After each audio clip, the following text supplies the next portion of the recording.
नमस्कार दोस्तों, हमारे साथ में एक ऐसी शख्सियत है जिससे हमने कुछ माह पूर्व जयेश की जो महापंचायत हुई थी पेटलाद में तब मुलाकात की थी और वो तब थे कमलेश्वर डोडियार और आज हैं वो विधायक कमलेश्वर डोडियार। और आपने देखा भी होगा और सुना भी होगा, काफ़ी चर्चित चेहरा बन चुके हैं अभी मध्य प्रदेश में। जब से भोपाल बाइक से विधानसभा पहली बार पहुँचे थे तब से अभी पेटलावद क्षेत्र के दौरे पर हैं। मामा जी की समाधि, मामा बालेश्वर की समाधि पर पहुंचे थे, वहां माल्यार्पण किया। एक सामाजिक कार्यक्रम में भाग लेने के बाद पेटलाद पहुंचे, महाविद्यालय परिसर में आए हैं, कुछ जानकारी जुटाई है उन्होंने। उनसे चर्चा करेंगे कि किस प्रकार से विधानसभा जाने के बाद अब उनकी क्या भूमिका रहेगी।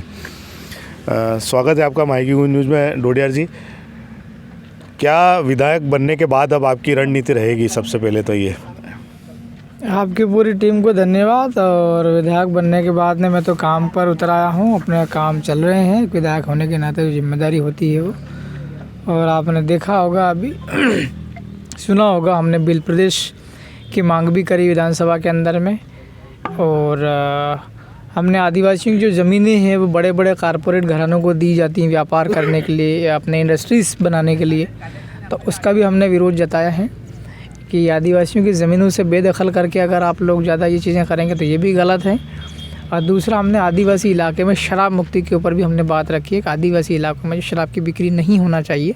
इससे अनपढ़ अज्ञानी जो लोग हैं वो ज़्यादा शराब पीते हैं, पूरा घर परिवार फैमिली बच्चे सब बर्बाद हो जाते हैं। तो ये चीज़ें रखी है और अब मेरी जिम्मेवारी बनती है, चूँकि मैं आदिवासी पार्टी से अकेला व्यक्ति हूँ और बहुत लोग पूरे मध्य प्रदेश के लोग मुझसे जुड़ चुके हैं।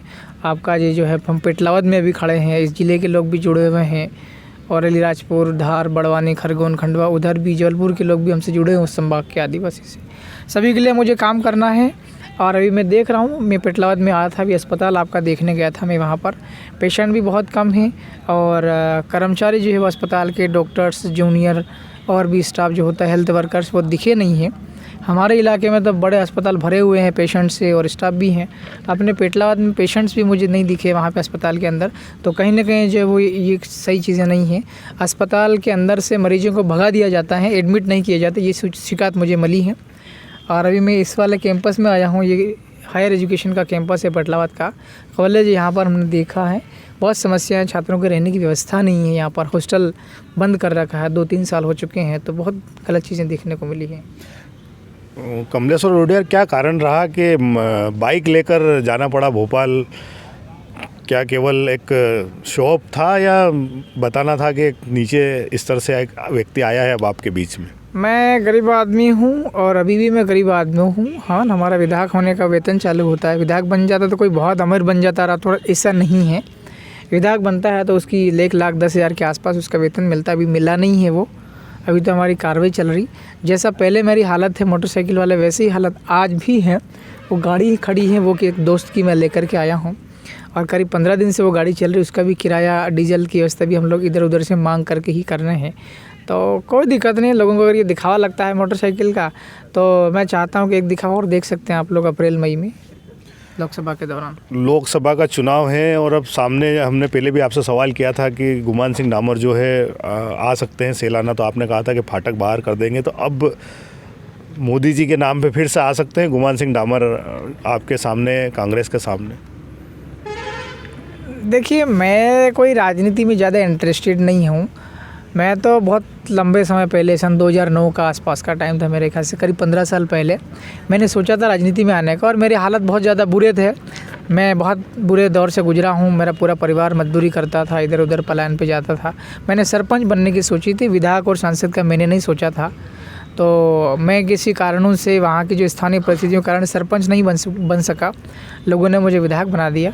सांसद बनने के मेरा इरादा तो नहीं है, अगर लोग कुछ कहते हैं और तो सब चीज़ें देखी जाएगी। सांसद गुमान सिंह जैसे बड़े नेता, या कहेंगे बड़े पूंजीपति से ही मुकाबला होने वाला है, किसी का भी होगा। ऐसे में क्या लगता है आपको? देखिए, मेरे सामने भी वहाँ सेलाना से मैं आता हूँ, 221 रतलाम ज़िले की, वहाँ भी मेरे सामने बहुत दिग्गज थे। तत्कालीन जो विधायक थे 15 दिन पहले जो थे सिटिंग एमएलए, वो भी बहुत पैसे में थे, उनके पास भी बहुत पैसा है।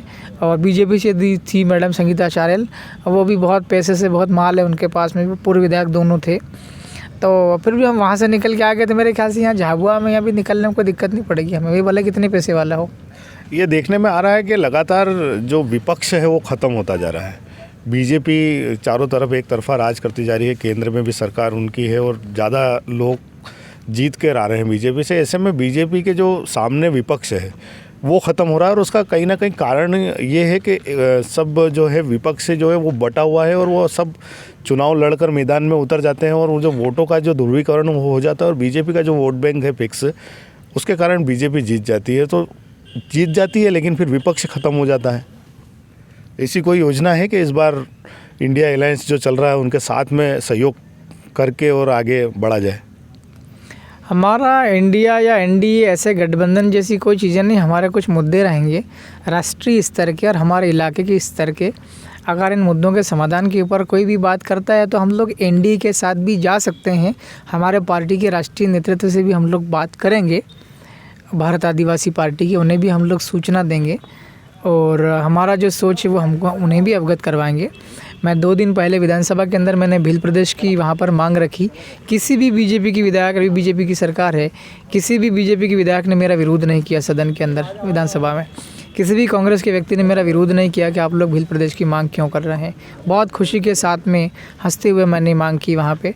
तो मेरे ख्याल से यहाँ अगर भील प्रदेश बनाने की बात पर सहमति बन जाती है और हम लोग अगर मान लो मैं या मेरा कोई साथी अगर जीत करके लोकसभा जाता है तो वहाँ एनडीए के साथ में गठबंधन करने में हम लोग हिचकिचाएंगे नहीं। कहा जा सकता है कि चुनाव लड़ने की स्थिति में ही रहेगी बाप लोकसभा में, किसी दल के साथ में जाकर मुद्दे पर जब समझौता हो जाए तो दल के साथ में जाकर, चुनाव के पहले कोई समझौता नहीं होगा, जो होगा जो चुनाव के बाद होगा। हाँ, तो मैंने बता दिया ना, बड़ा मुद्दा ही मैंने बता दिया है। सबसे बड़ा मुद्दा इन 4-5 राज्यों का जो हम वेस्ट एमपी में भी खड़े हैं, पश्चिम मध्य प्रदेश में हैं, 4-5-7 ज़िले आते हैं। इनकी समस्याओं का समाधान की बड़ा समस्या रख रहे हैं हम लोग। तो भील प्रदेश अगर बनाने के ऊपर सहमति जो भी बना देगा उसके साथ में है। और कांग्रेस तो लगभग मेरे ख्याल से बहुत नीचे उतर रही है ना, 0 पे जा रही है। तो अब जो बीजेपी का है और बीजेपी के साथ में अगर हमारे जो लोग बड़े शीर्ष नेतृत्व हमारा जो पार्टी का है सब मिल कर के अगर करेंगे तो हम लोग इधर भी जा सकते हैं। और अगर ये कहे कि अपने को एनडीए के साथ में रहना है ना, हम 4 विधायक हैं, 3 राजस्थान में और मैं यहाँ मध्य प्रदेश से मैं एक हूँ, हम 4 है टोटल भारत आदिवासी पार्टी के। पार्टी का शीर्ष नेतृत्व अगर तय करेगा हमें इंडिया के साथ में, एनडीए के साथ में, मैं उनका मान लूँगा। लेकिन इंडिया मुझे लगता नहीं, कोई दम नहीं है इसके अंदर में। भोपाल गए थे आप, चर्चा चल रही है मंत्रिमंडल की, 15 दिन हो गए हैं और मंत्रिमंडल अभी तक बना नहीं। किस प्रकार की चर्चा हो रही है, आखिर क्या दिक्कतें आ रही मंत्रिमंडल में, क्या समस्याएं चल रही हो?